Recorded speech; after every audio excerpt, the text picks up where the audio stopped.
Ada nampaknya?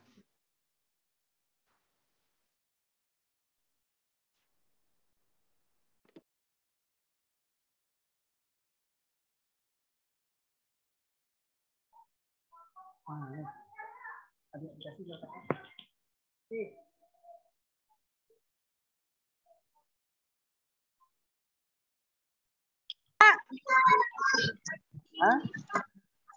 Sepertinya udah semua, Pak. Kami ada 19 orang.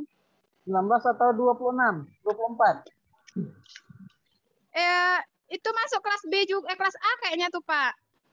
Masuk kelas A ya. Kita Iya, Pak. 24 kalau tidak salah jumlahnya. Masuk kelas ini, Pak. Kelas A juga tuh, Pak. Oh, kelas A juga ya. Baik. Iya, Pak. Kalau kelas B berapa orang? Kelas B ada 19 orang, Pak. 19 Cuman ya. ada beberapa anak transfer yang nggak ngambil PLK, Pak. Karena katanya udah pernah ngambil di D2. Oh gitu ya. Oh, oke lah. Iya, Pak. Iya, Pak. Coba email halo-halokan lagi di grup ya, Pak ya. Ya, silakan ya halo-halokan. Nanti Iya, Bu Pak. Mel, nanti saya Iya. kirim nanti link absen nanti ya. Atau Bu Mel Oh, ya. baik, Pak. Nah, Baik, nanti Pak. nanti pertengahan materi Bu Dr. Nini Aryani nanti. Baik, Pak.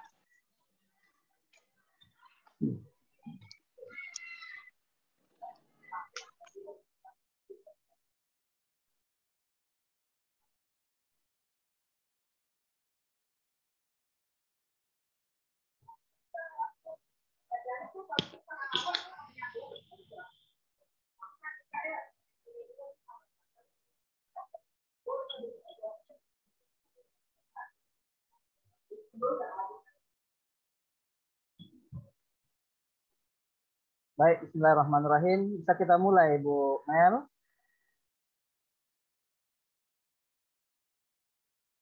Mana Bu Mel tadi? Baik, kita mulai acara kita pada siang hari ini. Bismillahirrahmanirrahim. Assalamualaikum warahmatullahi wabarakatuh. Waalaikumsalam warahmatullahi wabarakatuh. Innal hamdalillah nahmaduhu wa nasta'inuhu wa nastaghfiruh wa na'udzu billahi min shururi anfusina wa min sayyiati a'malina may yahdihillahu fala mudhillalah wa may yudlil fala hadiyalah. Rabbi shrah li sadri wa yassir li amri wahlul 'uqdatam min lisani yafqahu qawli.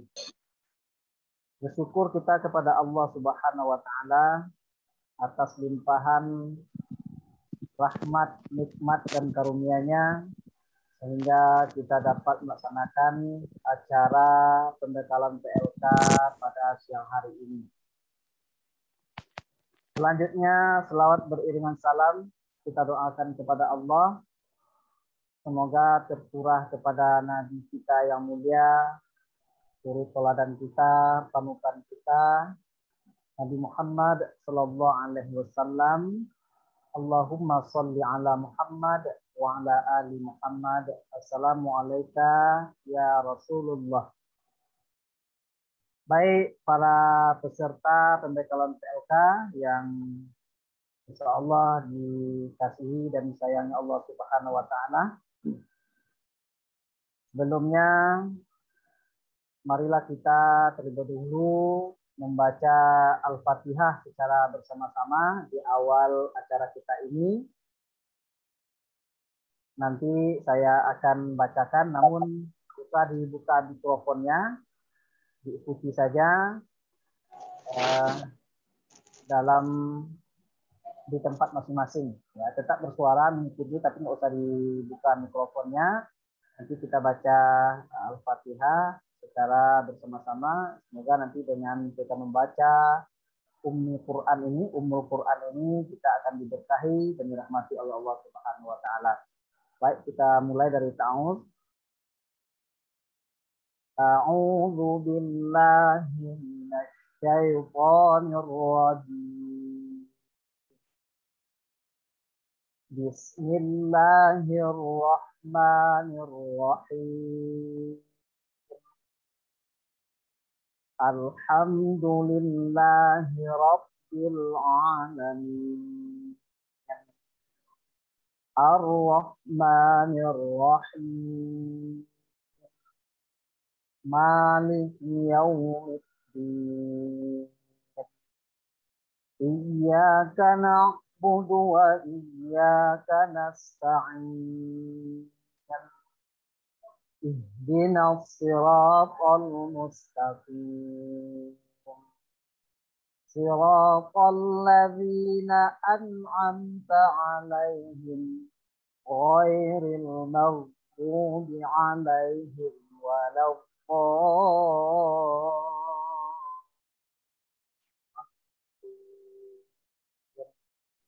Baik, para peserta pembekalan PLK yang dirahmati Allah Subhanahu wa taala.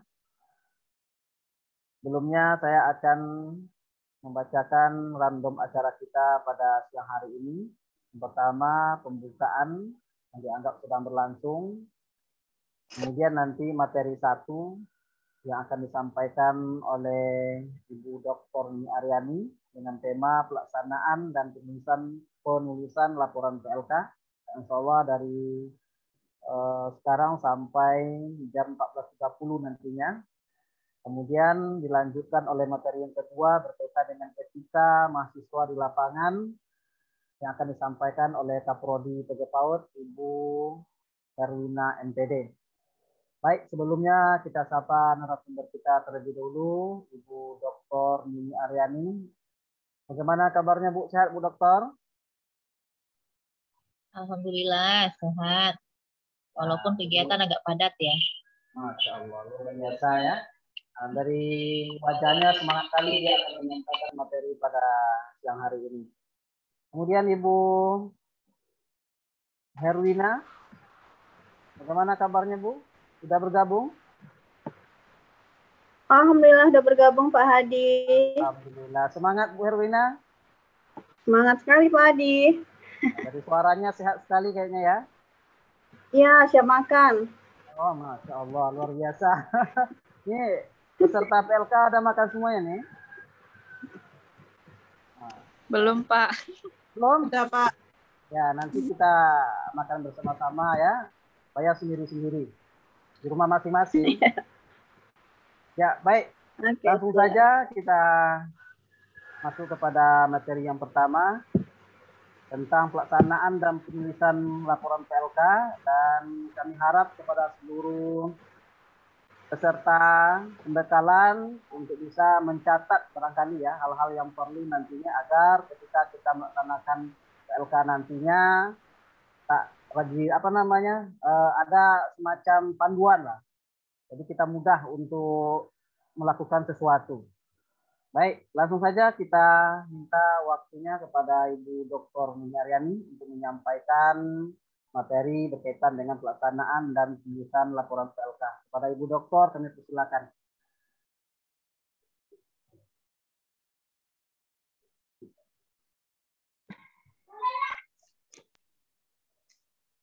Oke, baik. Terima kasih Pak Hadi Alman.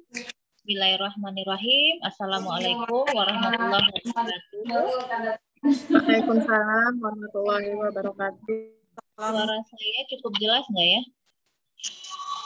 Jelas Bu. Jelas ya, oke baik. Izin share ya, Pak Dharma ya, host.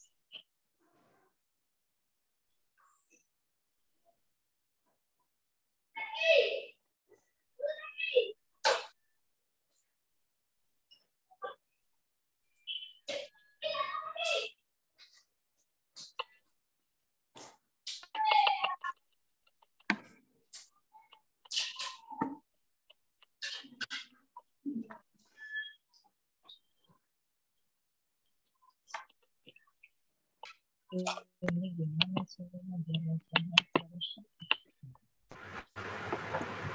Oke, baik. Terima kasih. Di situ sudah muncul ya PowerPoint-nya? Sudah, Bu. Ya, oke baik. Terima kasih. Saya ulangi. Assalamualaikum warahmatullahi wabarakatuh. Waalaikumsalam warahmatullahi warahmatullahi wabarakatuh. wabarakatuh. Puji syukur kehadiran Allah Subhanahu wa Ta'ala yang mana pada siang hari ini kita bisa bertatap muka di depan layar, ya, walaupun terbatas layar, ya, namun patut disyukuri juga bahwa kita diberikan kesempatan dan diberikan kesehatan sehingga kita dapat menyelenggarakan pembekalan PLK mahasiswa Prodi PG PAUD. Yang saya hormati Kaprodi PG PAUD, Ibu Herwina yang sudah bergabung juga di Zoom ini. Kemudian terima kasih kepada moderator kita Pak Hadi Alman yang sudah memandu dan akan memandu kegiatan kita ini sampai selesai. Yang saya banggakan mahasiswa semester 6 yang akan mengikuti PLK minggu depan kalau nggak salah ya. Semoga diberikan kesehatan juga untuk menjalankan PLK sampai selesai nanti. Oke, baik. Mestinya masing-masing itu sudah punya ya buku panduan. Jadi saya takut lupa. Saya sampaikan dulu. Besok hari Selasa, silakan mahasiswa itu mengambil buku panduan PLK. Ambil di kampus ke ruang P4 dengan Pak Hadi Alman. Ya, jadi yang akan kalian terima itu adalah buku panduan PLK, kemudian bahan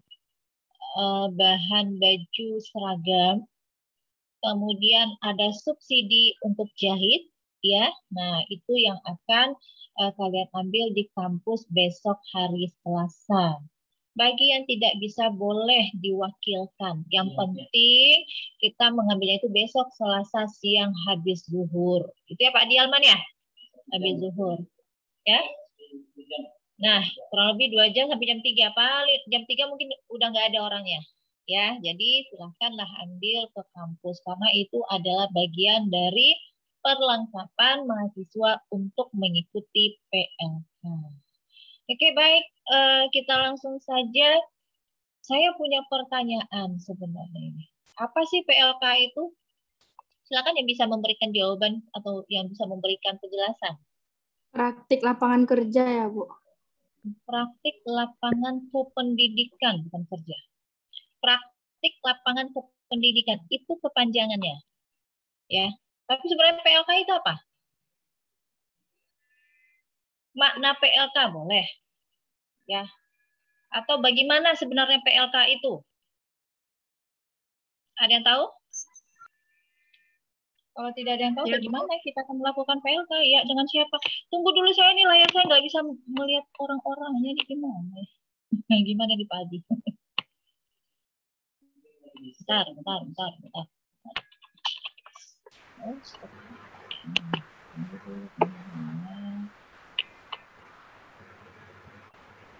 Terus saya bisa lihat orangnya gitu.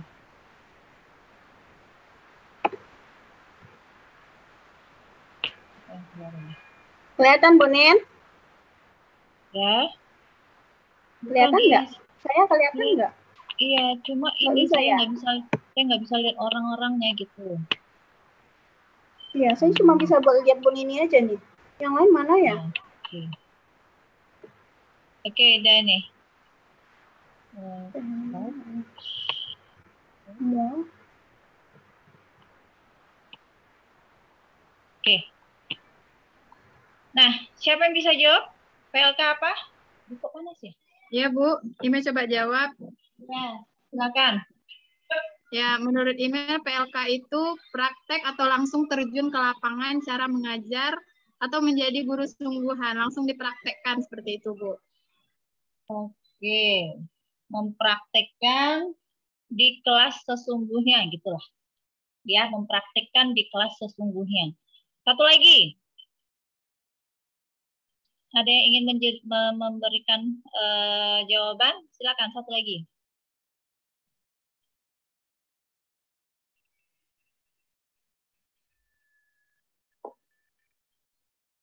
Cuma satu? Nggak tahu terus nanti ngapain PLK ya? Satu aja yang PLK, Bu Nin. Ya? Satu aja yang PLK kayaknya. Nah, sepertinya ya cuma satu yang ikut PLK. Yang lainnya menonton. Saya nggak mau nerusin kalau nggak ada jawaban satu orang lagi. Ibu, saya Bu. Ya, siapa? Mungkin ada kerjasamanya antar mahasiswa dengan kelembagaan atau institusi. Kerjasama dalam hal kerja gitu. Kerja atau praktik? Oh, praktik.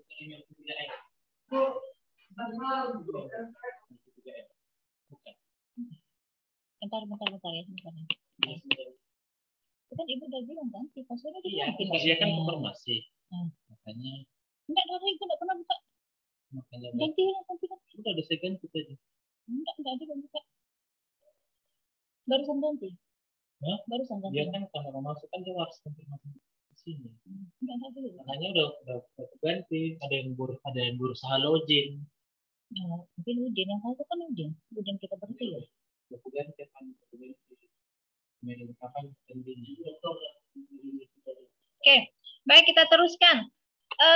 Jadi PLK itu adalah intinya ya kalian akan mempraktikkan bagaimana cara mengajar di kelas sesungguhnya. Nah, di mana kalian akan praktek itu adalah di sekolah-sekolah yang sudah membina hubungan kerjasama dengan STKIP Aisyah Riau. Nah, itu dia. Jadi artinya kalian sudah dapat nih teori-teorinya gitu kan. Teori udah mapan nih lewat perkuliahan selama 5 semester. Nah, ilmu yang kalian dapat di kampus itu akan kalian aplikasikan di sekolah. Terkhusus itu adalah ilmu mengajar. Ya. Yang namanya ilmu mengajar itu adalah terkait dengan bagaimana merancang pembelajarannya, bagaimana melakukan pembelajarannya, bagaimana juga mengevaluasi pembelajarannya. Nah, kira-kira itulah yang akan kalian lakukan ketika kalian nanti praktik. Oke?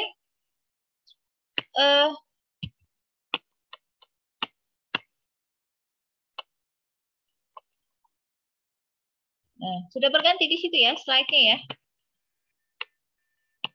Sudah, Bu. Oke. Fungsi PLK. Nah, tentu ada fungsinya PLK itu. Mengakrabkan mahasiswa dengan dunia pendidikan. Jadi artinya di situ kalian langsung berinteraksi dengan peserta didik, berinteraksi dengan guru-guru, berinteraksi dengan pihak sekolah siapa saja yang ada di sekolah. Nah, kemudian di sana itulah kalian akan mampu untuk mengakrabkan diri dengan dunia pendidikan. Bahwasannya, ya dunia pendidikan itu sebenarnya luas. Dunia pendidikan itu tidak hanya sebatas mengajar di dalam kelas, enggak. Tapi siapa saja yang ada di sekolah itu. Nah, kemudian mengembangkan kemampuan dalam menguasai kompetensi mengajar. Kalian sudah dapat teori-teorinya. Apa itu kompetensi mengajar, ya, apa itu kompetensi kepribadian, kompetensi sosial dan seterusnya. Nah, di situ kalian juga akan mengembangkan kemampuan dalam menguasai kompetensi mengajar itu seperti apa ya?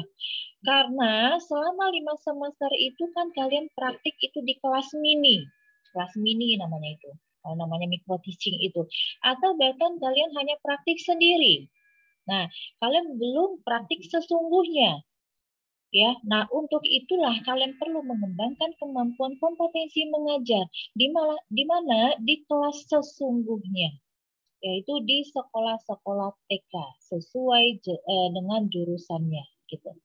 Kemudian yang ketiga, mengembangkan kemampuan dalam mengajarkan bidang lain. Bidang lain itu apa saja? Ekskul, ekstrakurikuler. Misal nanti di sekolah itu ada ekskulnya itu menggambar mungkin. Ada ekskulnya itu misalnya tahfiz mungkin.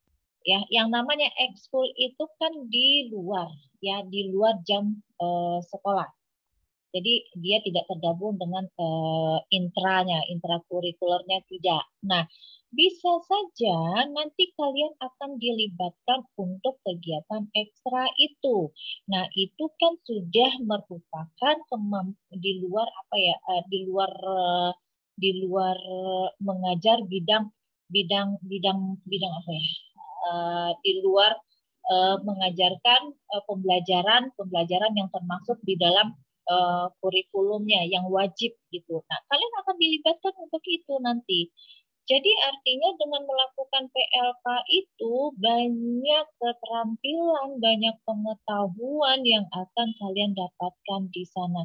Bisa jadi pengetahuan keterampilan yang tidak kalian temukan selama perkuliahan itu akan kalian dapat dan temukan di lapangan.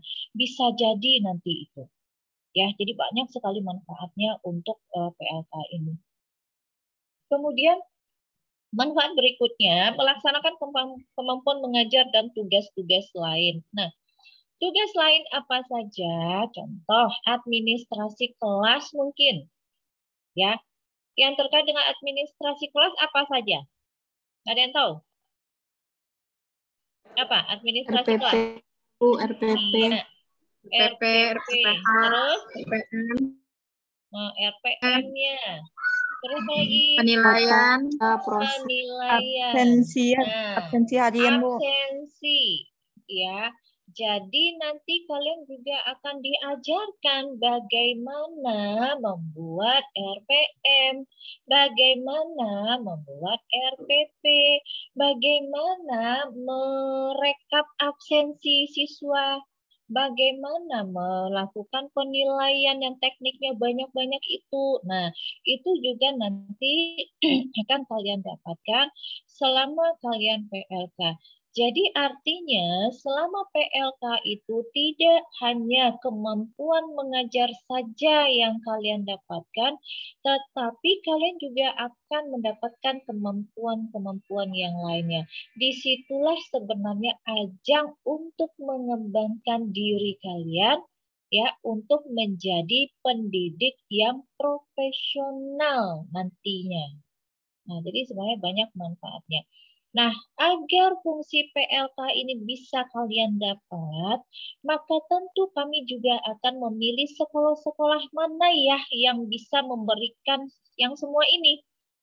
Nah, jadi itu kita menentukan sekolah mana yang bisa untuk memberikan manfaat yang banyak ini, agar supaya mahasiswa nanti bisa mengembangkan diri, mengembangkan atau mampu untuk mengerjakan tugas-tugas selain mengajar. Nah, gitu ya. Jadi artinya kita tentu memilih sekolah-sekolah yang sudah standar gitu ya. Nah, kemudian syarat sekolah tempat PLK. Nah, inilah syarat-syarat sekolah tempat kalian akan PLK nanti. Minimal itu sudah terakreditasi minimal B ya. Kalau misalnya akreditasinya sudah B, itu berarti apa? Secara administrasi dia sudah bagus. Apakah administrasi kantor, apakah administrasi kelas ya, itu dia sudah bagus kalau minimal B. Sehingga apa? Nanti akan banyak pengalaman-pengalaman dan akan banyak ilmu yang akan kalian terima nanti. Karena mereka udah bagus gitu. Kemudian minimal memiliki 3 kelas. Satu sekolah itu ada 3 kelas. Ini mungkin nggak perlu saya jelaskan. Gitu. Kemudian lagi guru pamong minimal sarjana. Jadi nanti di lapangan itu kalian akan mendapatkan 1 orang guru pamong namanya. Guru pamong. Apa tugas guru pamong itu? Dia yang akan membimbing kalian selama 1 semester. Dibimbing untuk membuat perencanaan pembelajaran kayak apa ya? Membuat media yang sesuai kebutuhan kayak apa ya? Kemudian kalian dibimbing juga bagaimana cara mengevaluasi pembelajaran, teknik-teknik penilaian. Nah, itu nanti dia yang akan membimbing mahasiswa selama di lapangan. Selain dari dosen pembimbing. Kalau dosen pembimbing ya itu tidak membimbing mahasiswa yang terkait dengan tugas-tugas di sekolah, enggak. Tapi dosen pembimbing itu dia bertugas sebagai dosen. Artinya dia akan membimbing kalian apa-apa yang tidak termasuk di dalam tidak termasuk ke dalam apa ya namanya itu tidak termasuk ke dalam kegiatan sekolah. Contoh apa? Contoh dosen akan membimbing kalian dalam membuat laporan PLK.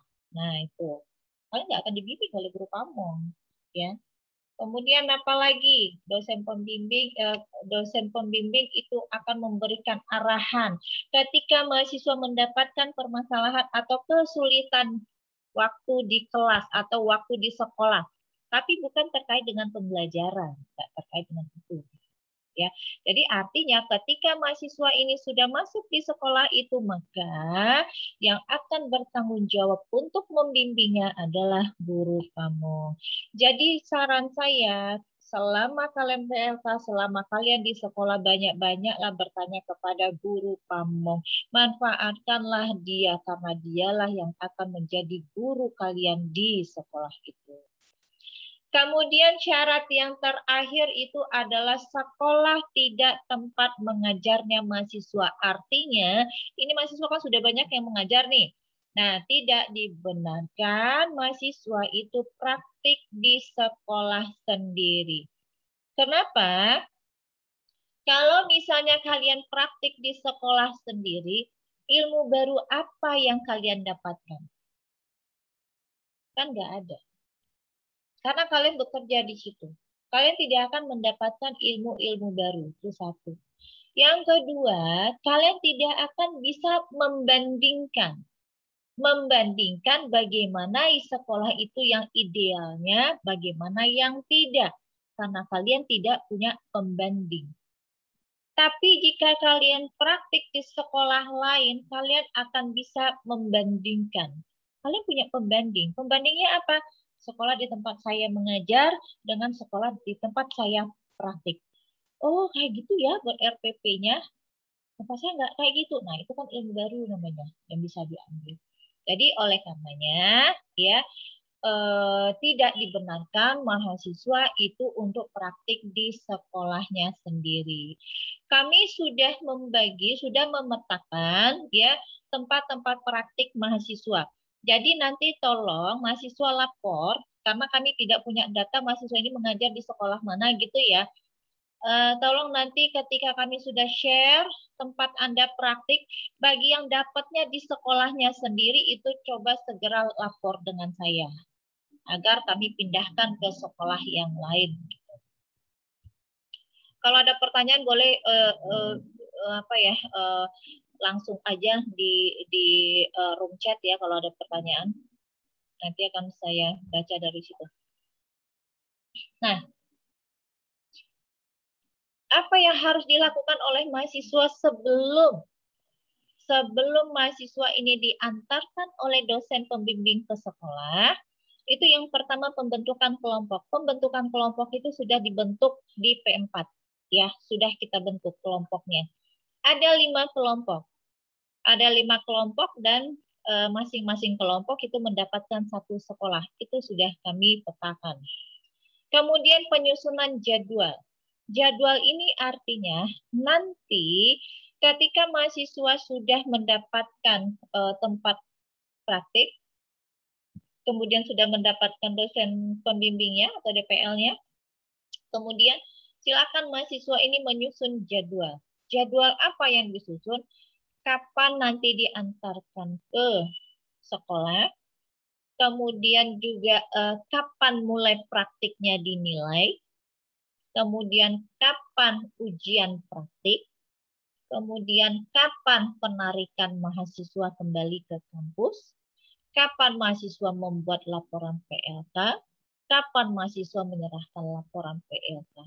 Itu akan dibuat nanti. Kalian bisa datang ke P4, ke ruang P4, itu agenda itu sudah ada. Kalian tinggal memasukkan ke jadwal kelompok saja. Kemudian apalagi yang kalian lakukan? Membuat belangko penilaian. Nah, belangko penilaian itu sudah ada di buku panduan PLK, sudah ada. Jadi segera ambil besok. Di dalam buku panduan itu sudah ada belangko penilaian.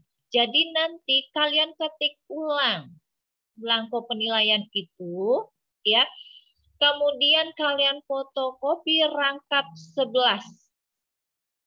Rangkap 11 dan silakan dijilid masing-masing. Jilid biasa aja supaya tidak bercerai-berai dia. Ya. Kemudian lihat di situ ada belangko penilaian ujian. 1. Jadi 10 belangko praktik, latihan praktik, 1 belangko ujian praktik.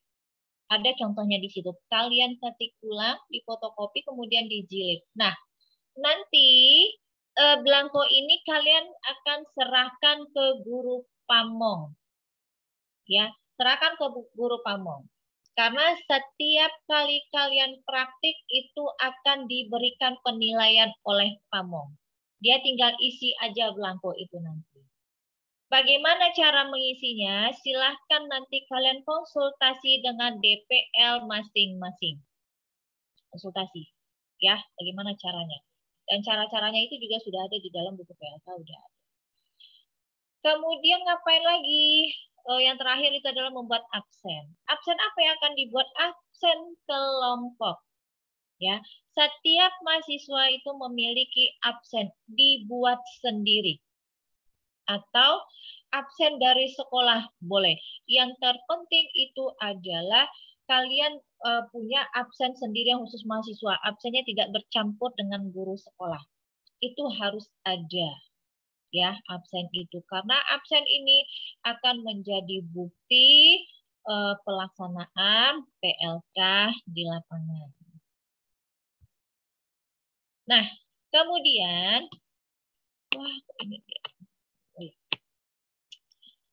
keterampilan apa yang akan kalian dapat ketika kalian sudah PLK? Yang pertama itu adalah membuat RPP. Kalau RPP mungkin lain sekolah, lain formatnya. Format itu nggak masalah, ya. Yang namanya format itu kan style, ya. Karena sekolah itu kan punya stylenya masing-masing, ya monggo. Namun esensi dari RPP itu kan sama sebenarnya. Ya, sama sebenarnya. Jadi tidak ada yang namanya format RPP yang baku, itu nggak ada, sesuai dengan kebutuhan sekolah. Kemudian mengobservasi pembelajaran. Nah, jadi gini, ini yang perlu kalian catat, ya. Ketika kalian diantarkan ke sekolah, misal nih kalian diantar ke sekolah oleh DPL itu hari Senin. Nah, apakah kalian langsung praktek? Tidak, nggak langsung praktek. Jadi ada masanya 1 minggu itu adalah masa-masa observasi. Observasi itu adalah kalian mengobservasi, mengamati lingkungan sekolah. Ya, lingkungan sekolah. Mulai dari kantornya, kelas-kelasnya, halamannya, belakangnya, kemudian sumber belajar yang ada di sekolah itu yang diobservasi. Sehingga kalian bisa melihat di situ kebiasaan mereka seperti apa. Kemudian kalian juga bisa melihat sumber belajar mereka yang dimanfaatkan lingkungannya itu yang mana saja. Nah, jadi 1 minggu itu adalah masa observasi. Minggu kedua itu baru kalian mulai praktik mengajar.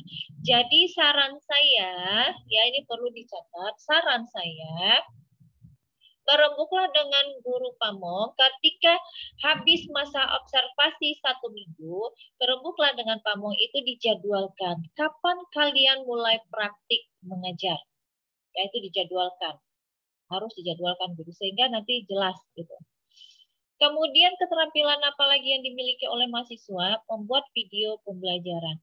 Karena kemungkinan kalau wacana sih ada, sekolah dibuka wacana, ya. Saya juga nggak tahu nih, ya, yang belum vaksin ini. Saya khawatirnya nanti akan ada peraturan dari dinas bahwa sekolah boleh buka dengan syarat, salah satu syarat itu adalah 100% guru sudah divaksin. Itu saya sudah dengar yang itu 100%. Nah, saya nggak tahu ketika kalian praktik di situ kalian kan guru. Jadi nanti bisa jadi ya, bisa jadi nanti kepala sekolah begitu akan membuka sekolah, kalian ditanya udah vaksin apa belum? Nah, itu bisa jadi. Ya. Jadi saran saya apa? Vaksin lah kalian dulu. Itu sarannya gitu. Oke. Nah, kemudian keterampilan membuat video pembelajaran. Nah, kalau seandainya pembelajaran masih daring, ya berarti nanti kalian di situ akan membuat video pembelajaran. Tapi tergantung kebutuhan dan tergantung kepada arahan guru. Apakah kalian disuruh buat video atau bagaimana gitu ya. Namun yang pasti itu adalah kalau seandainya pembelajarannya daring itu sudah pasti kalian akan disuruh membuat video pembelajaran. Nah, kemudian bagaimana pelaksanaan PLK? Mahasiswa itu diwajibkan berada di sekolah 3 hari dalam 1 minggu. Itu sudah kami sampaikan ke pihak sekolah. Bahwa mahasiswa ini wajib di sekolah itu 3 hari per minggu. Kecuali jika di sekolah itu masih pakai sistem shift-shiftan. Ya, 50% masuk, 50% nggak masuk gurunya, kan terkadang begitu. Kalau misalnya ada yang seperti itu berarti tidak 3 kali kalian di situ, bisa jadi cuma 2 kali 1 minggu kalian datang atau 1 kali 1 minggu. Selebihnya apa? Kalian kan diberi tugas oleh gurunya. Apakah membuat video pembelajaran atau apa, nah gitu. Tapi yang jelas maksimal itu 3 kali.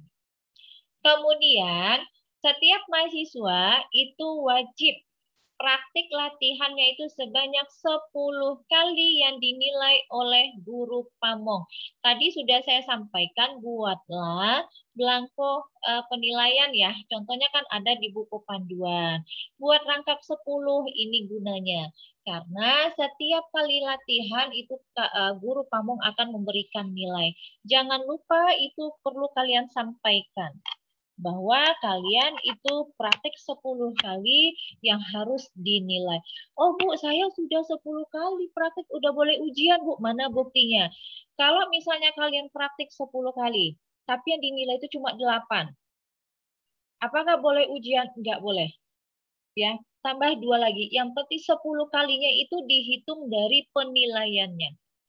Terkadang guru itu sudah 14 kali praktik baru diakui 10 gitu. Bisa jadi karena ada yang begini, dia sudah praktik ke 9 misalnya, tapi nggak bagus. Jadi gurunya nggak mau ngisi nilainya. Tunggu dulu, coba lagi praktik berikutnya. Bagus nggak? Oh bagus, dimasukkan nilainya. Ada yang seperti itu. Nggak apa-apa. Semakin banyak kalian praktik maka akan semakin berkembanglah keterampilan mengajar, gitu aja mikirnya ya.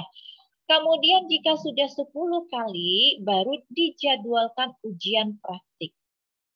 Ujian praktik ini secara bersama. Artinya, misalnya dalam satu sekolah itu kalian ada 5 mahasiswa. Ya, ada 5 mahasiswanya nih. Yang bertiga sudah 10 kali praktiknya. Yang berdua baru 8 kali. Apakah 3 kali ini langsung dia ujian? Tidak. Ujian itu menunggu yang 2 lagi. Jadi ujian itu dilakukan pada hari yang sama. Ya, harus bareng-bareng. Jadi yang 3 ini ngapain? Tunggu sampai temannya ini. Sudah 10. Makanya yang namanya kelompok itu pasti ada ketua kelompok. Ketua kelompoklah yang mengkoordinir. Dipantau terus. Pantau terus. Misalnya sudah praktik 6 kali, tanyain kawan-kawannya. Siapa yang masih 4? Ayo cepat, kamu buruan.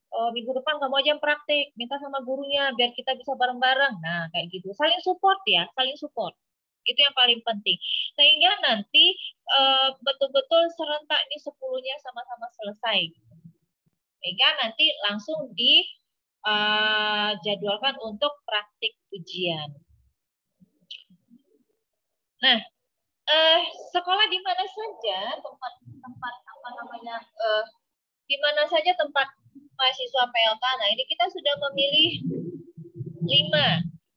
Ada 5 sekolah yang akan kita pilih. Bentar ya.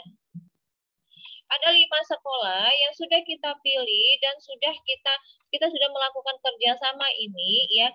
TK Pembina 1, Pembina 2, Pembina 3, TK Aba 2, TK Aba 7. Nah, kami sudah mengelompokkan mahasiswa masuk ke dalam sini ya.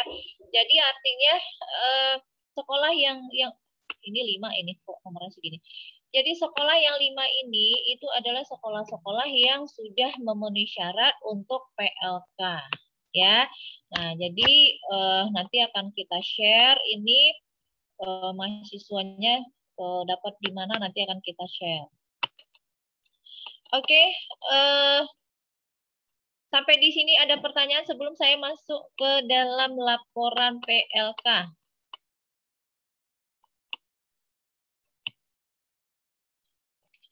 Silakan yang ingin bertanya. Bu, pembagian TK-nya itu tergantung daerah ya, Bu? Tidak, kita acak saja. Baik, Bu. Ada lagi yang kami tanyakan? Bu, dalam jadwal 3 hari per minggu itu harinya boleh bervariasi atau ditentukan misalnya Senin, Selasa, Rabu? Sepenuhnya ditentukan oleh pihak sekolah. Mau hari apa saja. Gitu. Ya, jadi kita hanya dari kampus itu hanya menentukan bahwa mahasiswa ini berada di sekolah 3 hari dalam 1 minggu. Harinya hari apa saja? Nah, silakan nanti pihak sekolah lah yang akan menentukan. Gitu. Selama berapa bulan, Bu? Sampai Desember. Sampai akhir semester 1. Tanggal 9 sampai tanggal 18 Desember. Kalau tidak ada, silakan lanjutkan Bu Dokter berkaitan dengan laporan PLK. Oke, baik. Kalau tidak ada, saya lanjut materi berikutnya itu adalah laporan PLK. Sudah berganti di situ? Sudah ganti? Pak Adi sudah ganti apanya? Oke ya. Oke. Nah, untuk sistematikanya, penulisannya itu ada di buku panduan. Ada semua di situ. Jadi di sini saya menjelaskan ya. Jadi tolong dicatat hal-hal penting gitu sehingga nanti nggak ada yang keliru. Karena nih setiap tahun nih keliru nih yang paling banyak kelirunya itu apa? Bu, individu atau kelompok? Nah, ada kayak gitu. Bu, kelompok apa individu? Kan sama pertanyaannya, cuma dibalik-balik gitu. Ya kan? Nah, sementara kita sudah menyampaikan waktu pembekalan. Oke, nah kita membuatnya per bab. Ya, per bab. Bab 1 pendahuluan itu ada tiga sub yang akan dijelaskan di situ tentang tujuan pelaksanaan PLK. Prinsip tujuan, prinsip, dan fungsi dari PLK. Nah, inti dari isi masing-masing ini itu ada di buku panduan. Tetapi bukan berarti kalian kopas memindahkan, tidak. Ambil dari sana lalu kalian kembangkan. Karena kalau di dalam panduan itu kan hanya esensinya aja. Yang pentingnya itu, yang khususnya itu apa? Itu yang kita masukkan di panduan. Ada itu tujuan PLK, prinsip, fungsi. Nah, nanti itu boleh sebagai referensi kalian untuk membuat laporan ini, untuk menuangkannya di masing-masing sub. Tapi itu perlu dikembangkan. Bukan kalian kopas gitu ya. Kemudian, nah, bab 2, pelaksanaan PLK.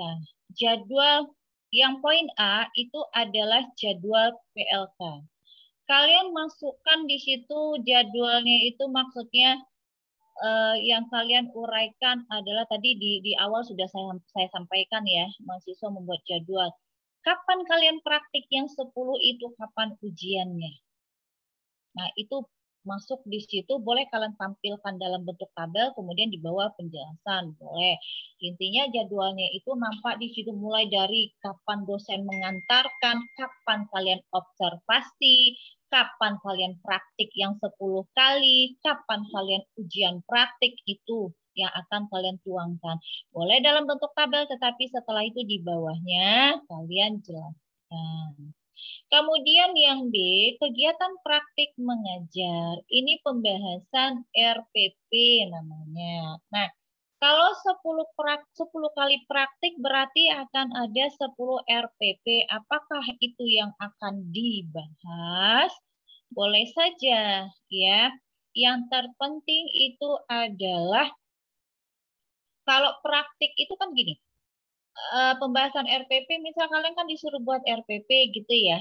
Nah, nanti tampilkan saja lah di situ, bukan RPP utuh yang akan kalian tampilkan, tetapi RPP di situ misalnya temanya apa, setema apa, kegiatannya apa yang sudah kalian buat gitu.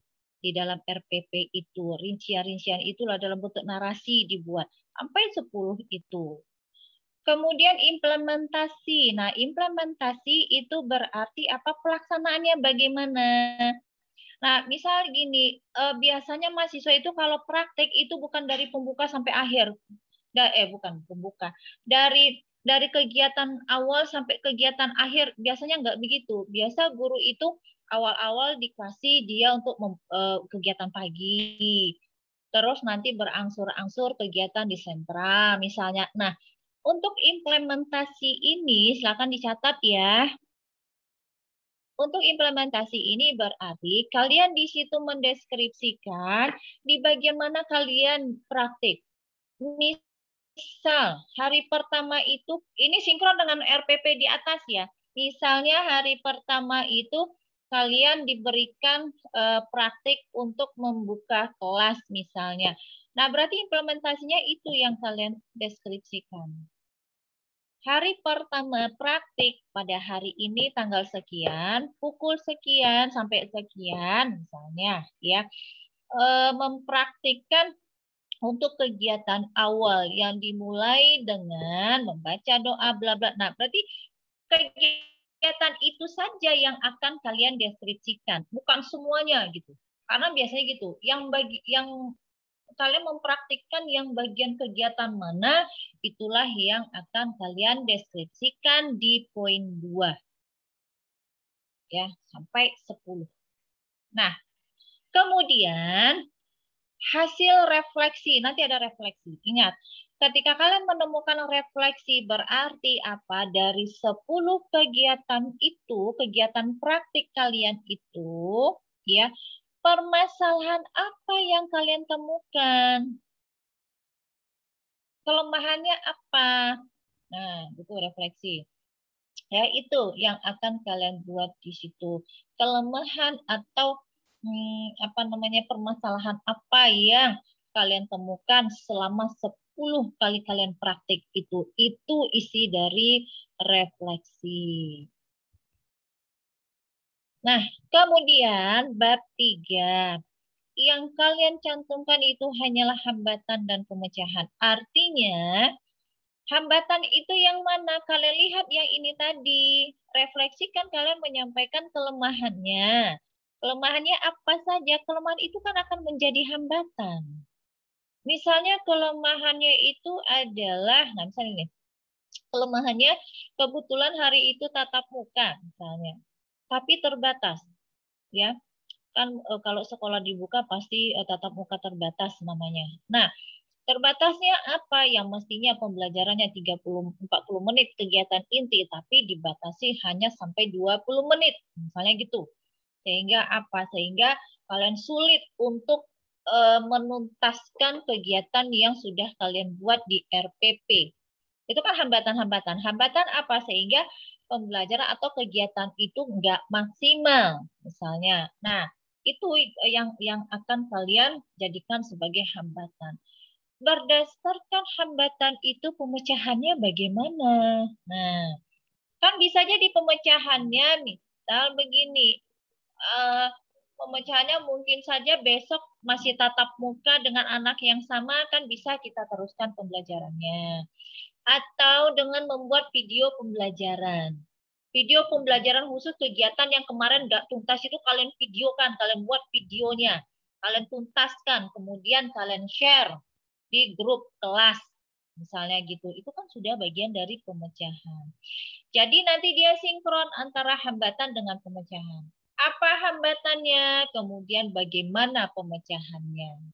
Ya, itu bab 3. Bab 4, kesimpulan dan saran. Nah, kalian simpulkan aja lah sendiri ya. Kesimpulannya apa, kemudian sarannya itu apa. Nah, untuk laporan ini dibuat per individu. Masing-masing mahasiswa itu membuat laporan. Walaupun berada di sekolah yang sama, tapi laporan tetap masing-masing.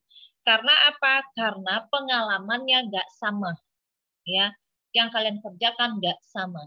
Nah, permasalahan yang kalian temukan juga tidak sama. Maka laporan itu buatlah secara individu, begitu. Oke, terima kasih Pak Hadialman. Saya kembalikan. Silahkan kalau ada yang mau ditanyakan. Saya maunya semuanya on kamera ya. Kameranya coba dibuka. Saya nggak mau kalian nyambi-nyambi gitu. Karena ini adalah namanya pembekalan ya. Bekal kalian untuk kalian PLK. Untuk kalian ke lapangan gitu. Kalau misalnya kalian nggak tidak paham di sini, nanti kelabakan juga di lapangan. Silakan kalau ada pertanyaan. Baik, kepada peserta silakan. Dari penjelasan dari Bu Dr. Mariani tadi, baik dari segi PLK, kemudian syarat sekolah dan banyak lagi tadi sampai ke pelaporan. Belum paham silakan. Artinya ngerti semua nih Bu Dokter. Allah nggak ada masalah lagi waktu kita PLK. Ya, silakan.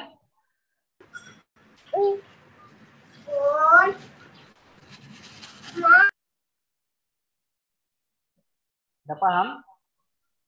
Bu Mel? Ada yang ditanyakan, Ya, Bu Mel? Ada yang mau ditanyakan? Silakan. Nggak paham, Pak. Cuman ini, Pak. Ya. Untuk warna cover, apa namanya? Laporannya, Pak. Warna apa, Pak? Nanti aja. Kita punya. Ya. Nanti diinformasikan. Nanti kita mau informasikan ya. Ya. Oh, baik, Bu. Ada lagi? Kalau tidak ada, kita tutup segmen pertama ini. Saya, Pak, mau bertanya. Siapa namanya? Silakan. Nisa ya? Juniartika, Pak. Silakan. Di bagian bab 3 kan hambatan dan pemecahan. Itu apakah 10 praktik itu harus kita cari atau kita cari hambatan pemecahan, atau kalau tidak ada gitu Bu gimana? Kalau misalnya gitu. Kalau nggak ada nggak mungkin. Ya. Kalau nggak ada tuh nggak mungkin gitu. Tapi kalau misalnya dari 10 itu 10 kali praktik, setiap kali praktik ada masalah, nggak mesti setiap kali praktik. Tapi kalau misalnya selama kalian praktik itu nggak ada, itu nggak mungkin itu terjadi, ya itu aja. Oke, pasti ada itu masalahnya, pasti ada. Apakah masih ada? Silakan. Yang masih ragu, jadi saya yakin bagi mahasiswa yang mendengar penjelasan dari Dr. Mariani tadi akan bisa memberikan pandangan atau pedoman lah, setidaknya bagi kita yang ikuti PLK di sekolah. Ada tambah lagi, Bu Dokter? Oke, kalau tidak ada ini, saya coba share dulu ya lokasi tempat PLK ya. Nanti silahkan di screenshot aja.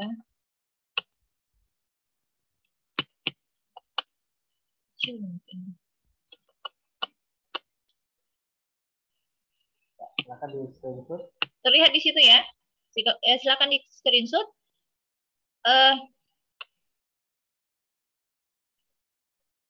ini siapa Lydia Anggraini ini namanya sudah saya masukkan ya Lydia, tapi Anda tetap ada hal yang perlu Anda selesaikan sebelum PLK. Gitu. Kalau misalnya sampai jadwal pengantaran PLK, masalah Anda belum selesai, berarti Anda tidak bisa masuk ke sekolah, gitu ya Lydia ya? Iya Bu. Nah ini sudah saya kelompokkan seperti ini, silahkan dicatat, adakah yang praktik di sekolahnya sendiri? Coba dicek dulu namanya. Coba dicek, ada nggak? Karena kita nggak mau kerja 2 kali, karena SK-nya datusnya nggak susah nanti. Silakan cek namanya. Kalau ada, silakan laporkan biar kami catat.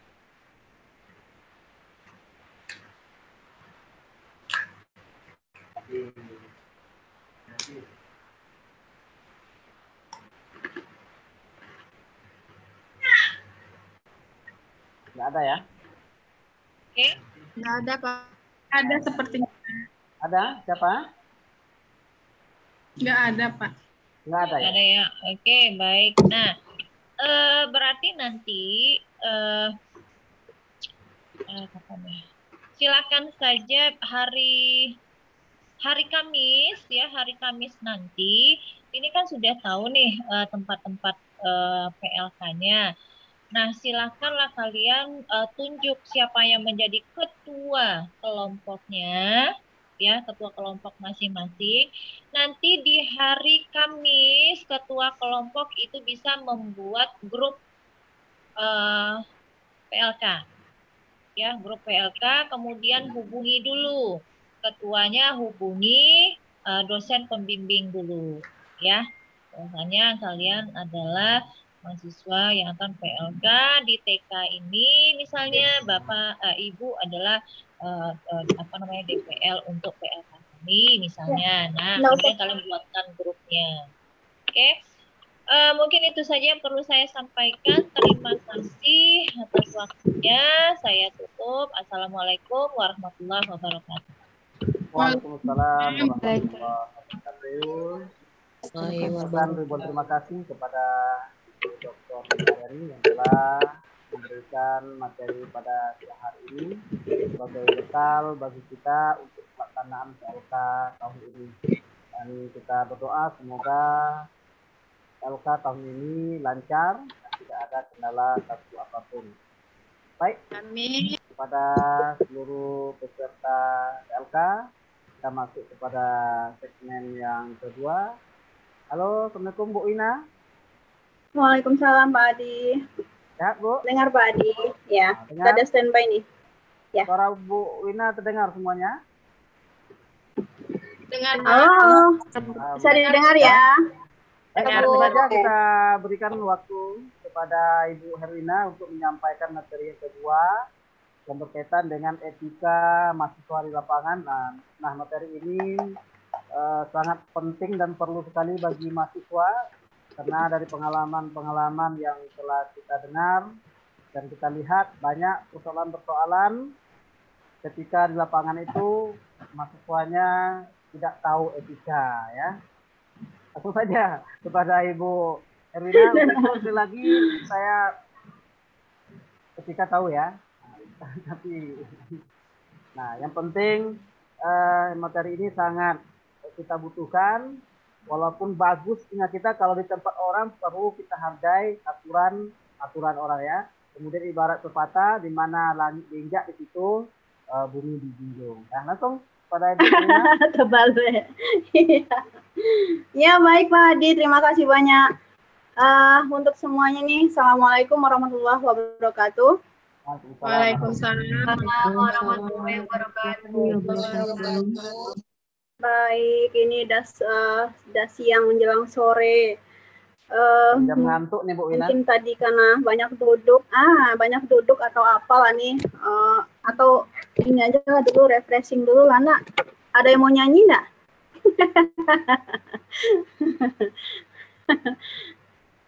Ada yang mau nyanyi nggak? Mau menyumbangkan lagu? Ayo, jangan. Ada tuh Bu Mel tuh, ada tuh. Oke, baik. Pada segmen ini saya diberi waktu sama Pak Hadi sampai jam dalam segmen iya, dalam hal etika. Jadi Pak Hadi bilang tadi mahasiswanya nggak beretika ya Pak Hadi ya. Mahasiswanya punya etika. Tapi bagaimana hal-hal yang dilakukan atau etika-etika yang harus dilakukan ketika mereka PLK di lapangan. Oke, baik. Sampai jam berapa saya dikasih waktu Pak Hadi? 15.15. 15.15. Oke, baik. Suara saya terdengar semua ya? Dengar, Bu. Saya kelihatan nggak? Itu kayaknya, Bu. PPT-nya bisa dilihat? PPT bisa, Bu. Muka Ibu nggak nampak, Bu. Muka saya di mana ya, Mel? Hilang deh. Ditutup sama corona kayaknya ini. Nggak nampak cantiknya, Bu. Oh iya, sekarang udah ada saingan saya di rumah. Bukan satu-satunya lagi yang cantik, Mel. Baik, semuanya. Di pembekalan ini, saya mulai dulu nih. Tadi, ini udah mengganggu pula nih Pak Hadi ya. Tadi sudah dijelaskan oleh Bu ini bagaimana teknis di lapangan, kemudian sampai teknis pelaporan, kemudian kegiatan PLK ini adalah sebuah kegiatan bagaimana mengaplikasikan sebuah ilmu yang didapatkan dari teori yang didapatkan dari sekolah, dari kampus, kemudian kita aplikasikan di sekolah tempat kita PLK. Bagaimana cara membuat skenario, mulai dari penyusunan RPPH sampai ke RPPM mungkin ke RPPH, kemudian sampai pada observasi dan refleksi pada mengevaluasi kegiatan yang sudah dibuat. Kemudian ditambah lagi nanti akan membuat masing-masing laporan PLK. Sehingga itulah akhir dari pelaksanaan PLK. Nah, ketika berada di lapangan, ketika berada di lapangan, mungkin ada hal-hal yang harus kita ingat atau harus kita lakukan, karena bagaimanapun kita datang ke sebuah tempat berarti kita adalah kita adalah seorang tamu gitu. Jadi kita membawakan diri kita sebagai seorang tamu. Bagaimana etika seorang tamu atau tamunya PLK mungkin akan saya sampaikan di segmen ini. Baik. Kode etik guru. Kenapa saya sampaikan kode etik guru? Karena memang semua mahasiswa yang akan PLK ini adalah calon-calon guru. Bahkan sebagian sudah banyak yang guru ya, apalagi dari kelas B. Kode etik guru merupakan norma dan azas yang disepakati dan diterima oleh guru-guru Indonesia. Artinya ada kode-kode etik yang harus dilakukan oleh seorang guru. Kemudian kode etik guru ini juga mencerminkan bagaimana seorang guru itu menjadi guru yang profesional, guru yang punya sosial yang tinggi, punya intelektual yang tinggi, dan mungkin menjadi guru menjadi anutan bagi masyarakat malah ketika berada di lapangan. Harapan saya pun ketika Anda berada di lapangan, Anda menempatkan diri Anda sebagai guru dan ada hal-hal yang akan dilakukan. Walaupun bukan sebagai mahasiswa PLK, tapi sebagai seorang guru, karena sudah terjun ke sekolah langsung.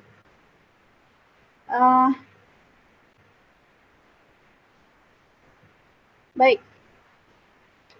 Ada 3 nih kode etik guru, bagaimana kode etik guru, bagaimana kode etik calon guru, kemudian kode etik mahasiswa PLK. Ini satu rangkaian. Jadi itu artinya tadi, kenapa kode etik guru yang saya sampaikan? Karena mahasiswa PLK ini akan menjadi seorang guru nantinya. Yang kita bahas di sini, kita awali dulu dengan etika penampilan. Bagaimana cara berpenampilan ketika berada di lapangan atau ketika melaksanakan kegiatan PLK. Ini penampilan di sekolah. Mahasiswa wajib berpakaian rapi. Kemudian mahasiswa wajib berpakaian atas putih, bawah hitam. Nah, itu mungkin di hari-hari tertentu ya. Karena bagaimanapun di masa pandemi mungkin akan disesuaikan juga. Kedatangan sekolah bisa jadi setiap kalau mahasiswa PLK mungkin ditentukan 3 kali dalam seminggu. Nah, mungkin di sana bisa diatur bagaimana cara berpakaian. Berpakaian yang atas putih bawah hitam ini bisa digunakan ketika atau disesuaikan di lapangan dengan cara apa ya, dengan cara berdiskusi lah dengan teman-teman atau boleh bertanya kepada pamongnya kapan saya boleh berpakaian seperti ini atau bagaimana. Kemudian mahasiswa kalau kebetulan memang di sini tidak ada mahasiswa laki-laki. Kalau dulu memang ada, karena memang ada apa ya, ada prodi Pekon. Baik, mahasiswa nih untuk mahasiswa sekalian, blus yang digunakan itu blus di luar itu lengan panjang, tidak transparan bentuknya, kemudian bawa rok hitam sampai mata kaki, kerudung hitam tanpa hiasan. Mungkin penampilan lebih sederhana, tapi yang paling penting adalah kerapian yang dinilai di sini. Kemudian saya lanjutkan lagi, ini bisa diinikan saja, bukan harus seperti itu, tidak, tapi paling tidak mencerminkan seperti itu gitu ya. Kemudian jaket alma mater dipakai pada upacara atau acara-acara tertentu ketika ada kegiatan di sekolah atau ketika biasanya ketika ujian ya, ketika ujian. Kemudian sepatu wanita dan pria profesional, pantofel maksudnya warna hitam, haknya paling tinggi 3,5, ini mungkin menyesuaikan saja. Kemudian kalau pada kegiatan olahraga wajib mengenakan pakaian olahraga mungkin, tapi saya nggak tahu juga apakah masih ada kegiatan olahraga atau tidak. Jadi pakaian-pakaian ini seperti ini. Ada pakaian olahraga, kemudian ada pakaian pakaian hitam putih, kemudian menggunakan alma mater, itu mungkin bisa dibicarakan atau didiskusikan kembali kapan saatnya menggunakan baju itu. Paling tidak pakaian tersebut menjadi cerminan bagi mahasiswa untuk tampil di lapangan gitu loh. Kemudian hal dalam make up, karena rata-rata nih mahasiswi nih, para mahasiswi cantik-cantik akan ke lapangan. Jadi make up mahasiswa putri adalah standar make up sehari-hari tanpa bulu mata, blush on, atau eyeshadow, atau pakai pun tapi tidak terlalu norak mungkin gitu. Nah, untuk potongan rambut ini mungkin putra. Kalau mahasiswi putri saja yang saya lihat, yang saya sampaikan nih, pemakaian perhiasan dan aksesoris yang wajib dan pantas. Jadi tidak berlebihan lah. Mahasiswa putra, kemudian mahasiswa putra juga. Saya lanjut saja. Nah, ini contoh nih. Contoh kalau berpakaian sopan mahasiswi putri. Tidak harus seperti ini, bukan itu maksudnya. Nanti sih pulang beli nanti ini bajunya seperti ini, roknya seperti ini kata siapa, kata Bu Wina, terus semuanya mencari kostum seperti ini, bukan. Tapi paling tidak seperti inilah gambaran dari pakaian yang akan dikenakan di lapangan. Nah, contoh baju batik mungkin batik itu pasti, karena batik itu sendiri yang akan diambil besok ya, terjadwal di kampus, kemudian akan dijahit. Nah, mungkin yang akan dijahit itu pun ya inilah standar, artinya tidak selalu ngepres di badan dan segala macam. Yang penting masih mencerminkan kesopanan. Ini contoh mahasiswa mengenakan jaket alma mater pada upacara dan acara resmi sekolah. Oke. Kemudian baju olahraga mungkin kalau bagi yang siswi ya tidak di atas panggul ya, mungkin bisa di bawah panggul, udah sedikit longgar. Jadi penampilan kita di ketika di lapangan itu tidak mencolok gitu, tapi tetap rapi. Kemudian sepatu, nah mahasiswi PLK mungkin seperti ini, paling tidak memakai yang hitam. Nah, gayanya jangan seperti ini ya. Kemudian, nah ini juga pakai widget, pakai apa gitu. Itu bukan untuk PLK. Jadi make up bukan untuk PLK nih. Atau ada yang mau seperti ini nggak ke lapangan? Cantik ya. Cantik, Baik, Nina. aksesoris. Cantik sekali Pak Adi. Masuk jam 8 PLK. Kalau seperti ini ya Pak Hadi ya. Kalau kapan masuknya? Mulai dari jam 8 sampai jam 10 di sekolah gitu kan. Nah, karena saking dandannya ke sekolah, dandan dari jam 8 sampai jam setengah 10. Sampai di sekolah ada jam 10 orang udah pulang gitu. Jadi jangan merepotkan diri sendirilah. Yang ini, aksesoris bukan untuk PLK, jadi nggak usah lah yang ini, yang apa namanya, yang bling-bling. Tetap penampilannya sederhana. Mau mahal silakan saja, tapi simple mungkin begitu. Karena kalau cerminan guru itu biasanya simple, rapi, dan cantik. Etika berkomunikasi, tadi berpakaian, saya singgung dulu berpakaian. Lanjut ke etika berkomunikasi.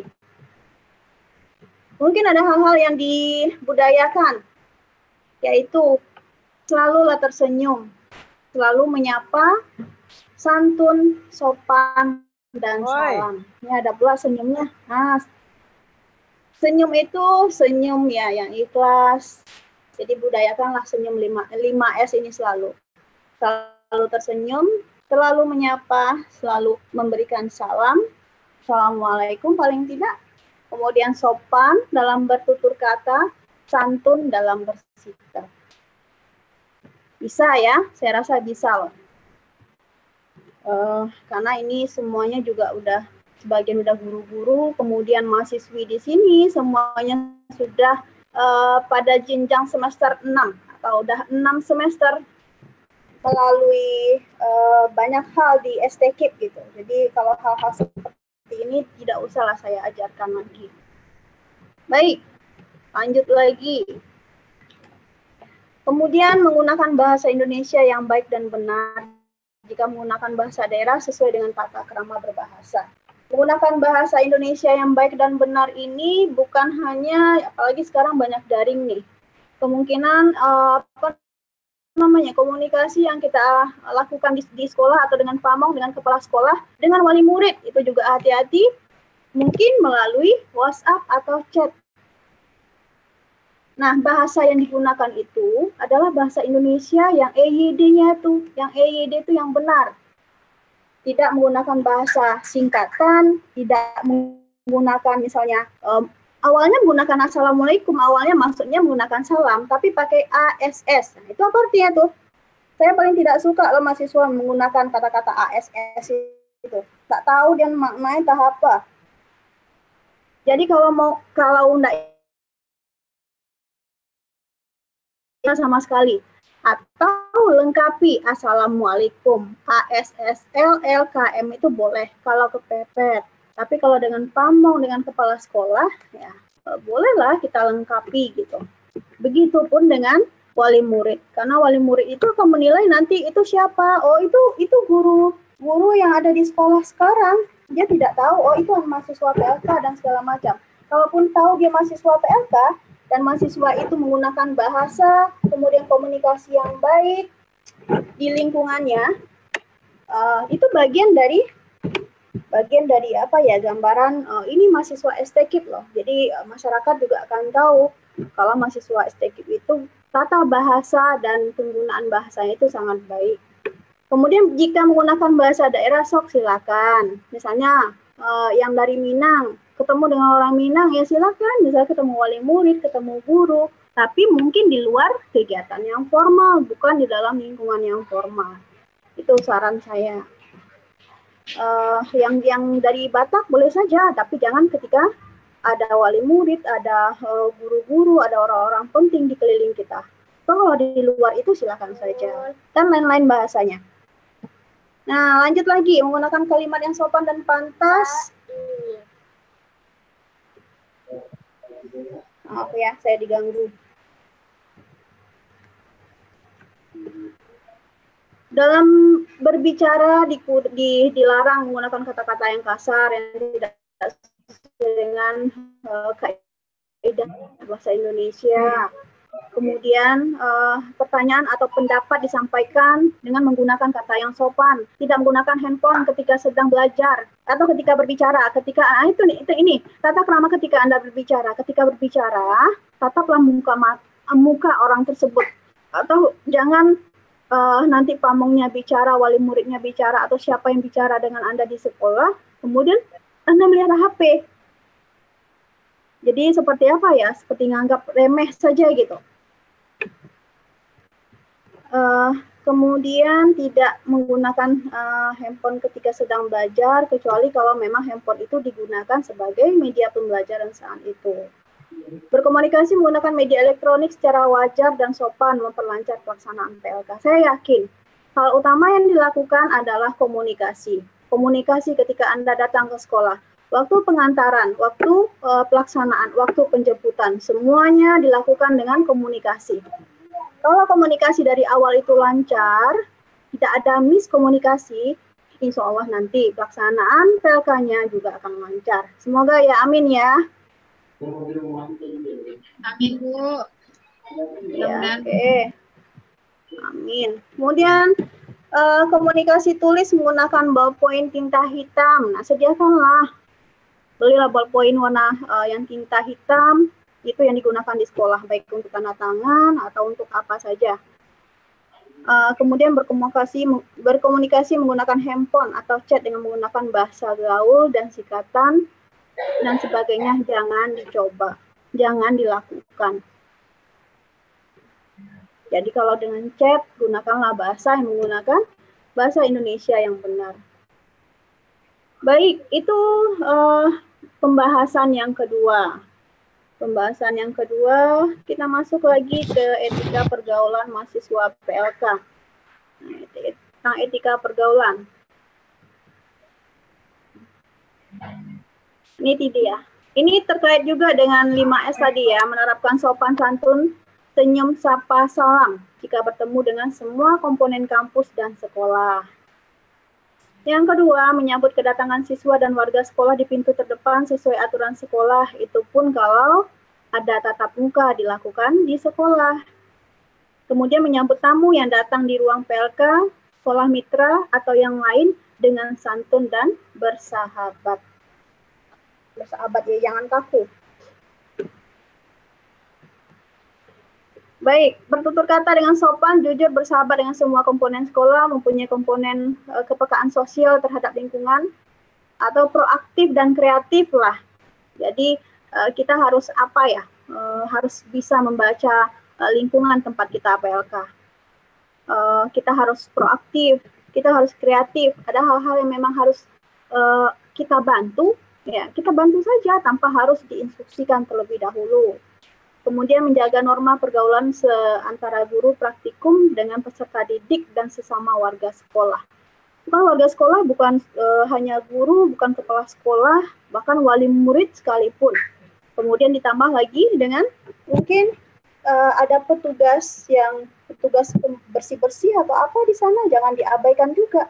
Nanti jangan yang kesini laporannya, oh anak ini baik, ternyata kata kata petugas bersih-bersihnya, anak itu sombong sekali Bu, ke saya nggak pernah negur dan segala macam. Jadi penilaian itu akan nampak, akan terlihat ketika orang-orang sudah menyatukan pendapatnya nanti. Jadi semuanya harus diajaklah untuk berinteraksi. Nah, ini mungkin untuk cowok nih. Jadi Pak Adi aja nggak merokok.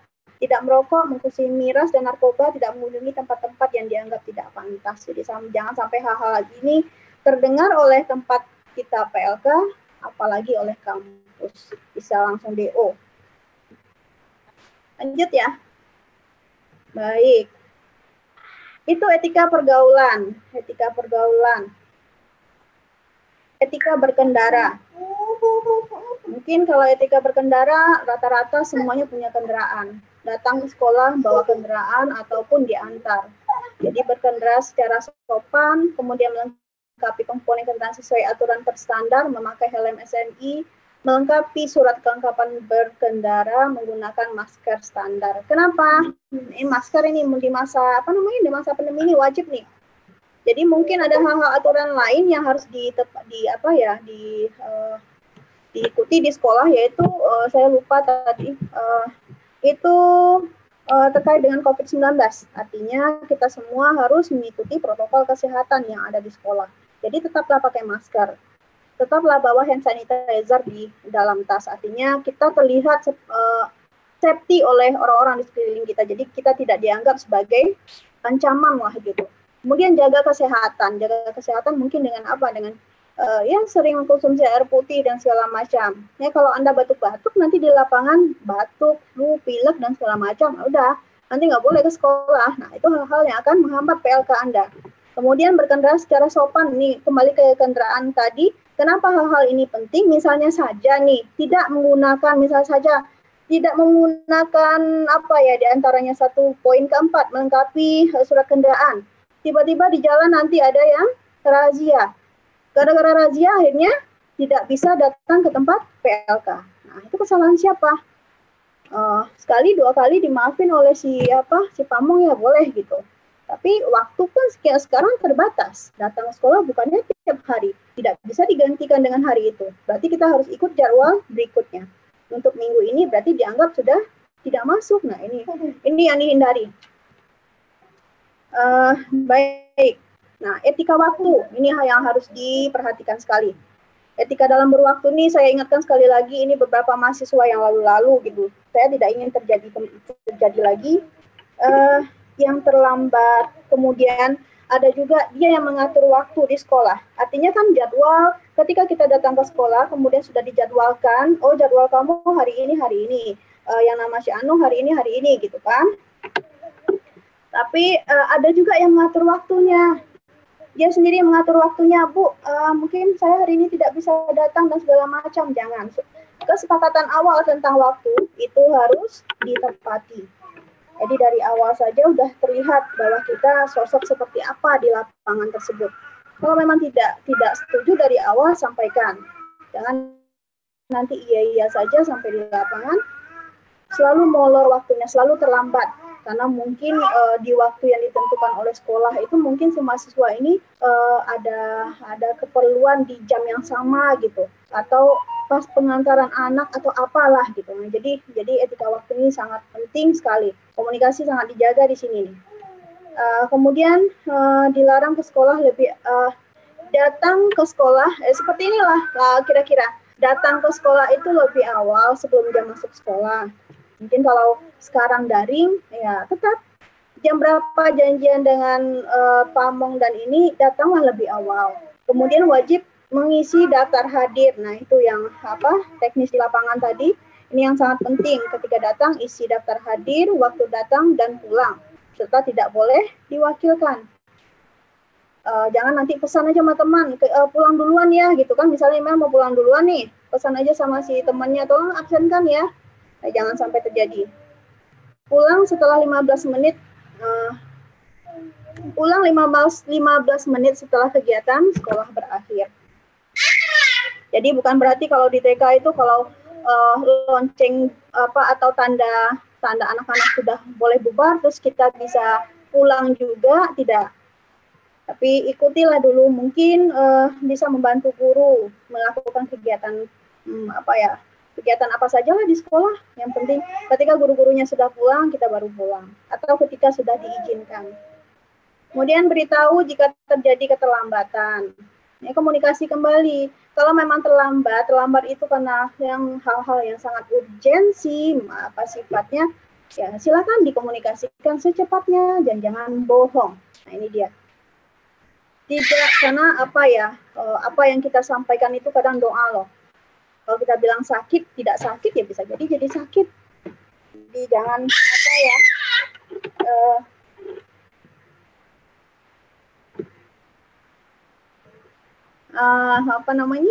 ya tidak bohong lah, apa adanya saja.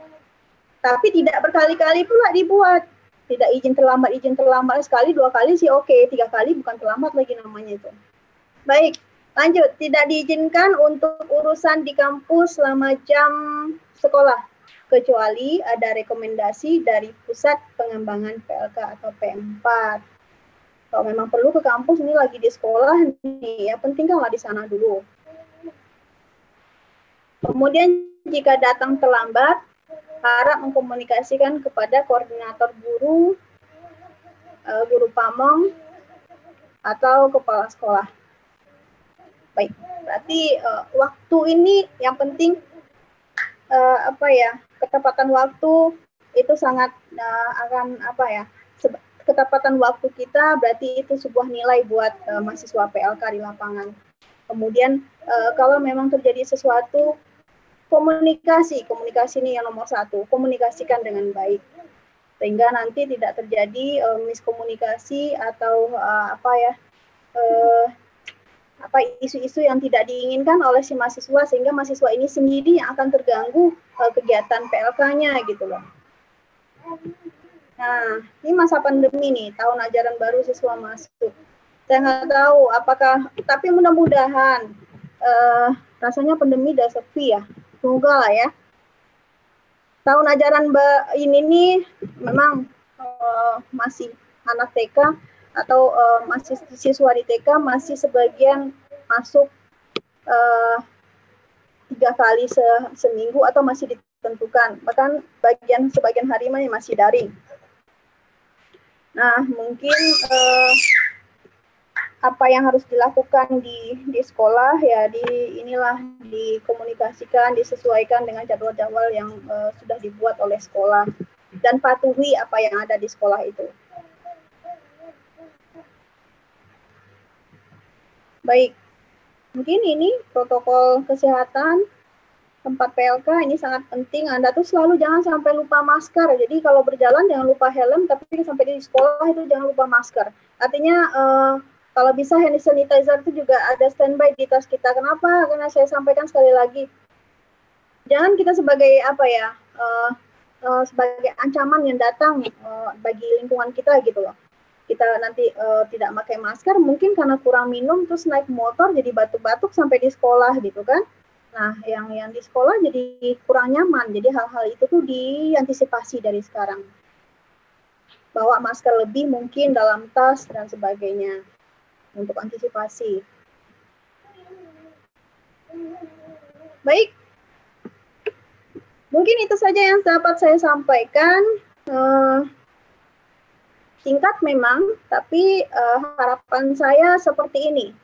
Mahasiswa harus berjanji bahwasanya PLK tahun ini tidak berjalan dengan lancar, kemudian tidak didengar oleh pihak kampus atau laporan-laporan dari pamong atau sekolah, laporan-laporan yang kurang mengenakan. Tetap seperti tahun kemarin semuanya lancar, tahun lalu juga lancar. Yang penting ini, mahasiswa wajib mengamalkan visi STKIP Aisyah Riau. Entah hafal visinya, entah hafal, entah tidak. Ini saya buat kuis kali ya.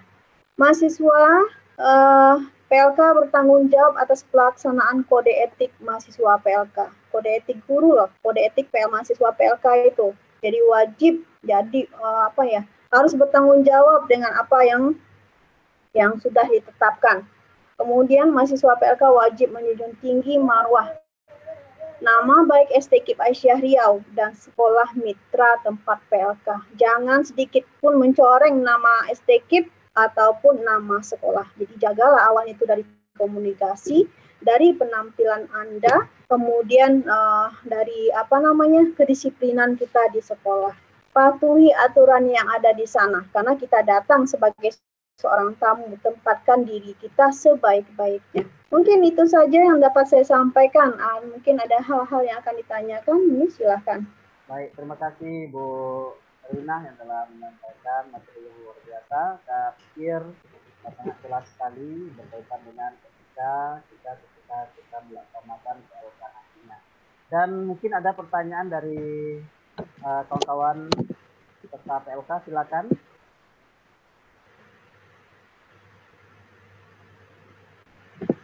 Ada yang mau ditanyakan? Tidak paham ya? Sudah ya? Ada yang mau ditanyakan? Allah cukup Pak, Bu.